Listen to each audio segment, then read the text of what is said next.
Let's take a look at a cool way to work the hamstrings using the leg press. So this exercise, it's called the leg press, feet high. It's a good finisher, so the type of exercise you're going to use in your C series. So what you do is you put the seat to its highest position. Okay, so then the athlete will sit on the leg press. Now the reason why you put it in the highest position is once you're going to put your feet, okay, no matter where you put it, because the seat is higher, now you're pre-stretching the hamstring, okay, because your pelvis to femur angle is 90 degrees.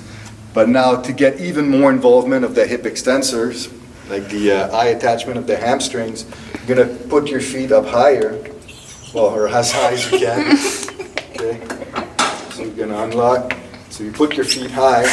So some people, like taller people, like their toes might actually come off of the top of the platform.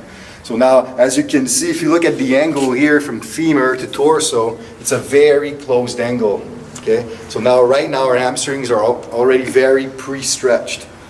But because of this position, the range of motion will be very short. So do a couple of reps. It's a very short range of motion, but if you look here, like under hamstring, the attachment to the glutes, there's lots of tension right there. So it's kind of like the end range of a hip extension movement. But because the range of motion is so short, you have to compensate with more repetitions. Because of the short range of motion, the tempo will be quicker. You're usually going to do a 1-0-1-0 or 2-0-1-0 tempo.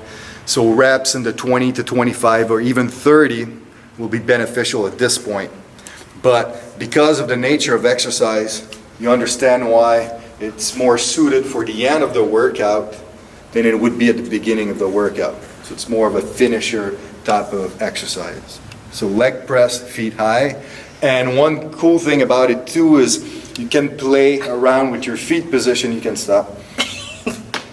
You can play around with your feet position to target different area of the hamstring. So if you go wider with toes turned out, you're going to get more of the medial hamstring and adductors. And you can go narrower. You can just vary the foot position, but as long as it's high on the platform to create even more stretch on the hamstring.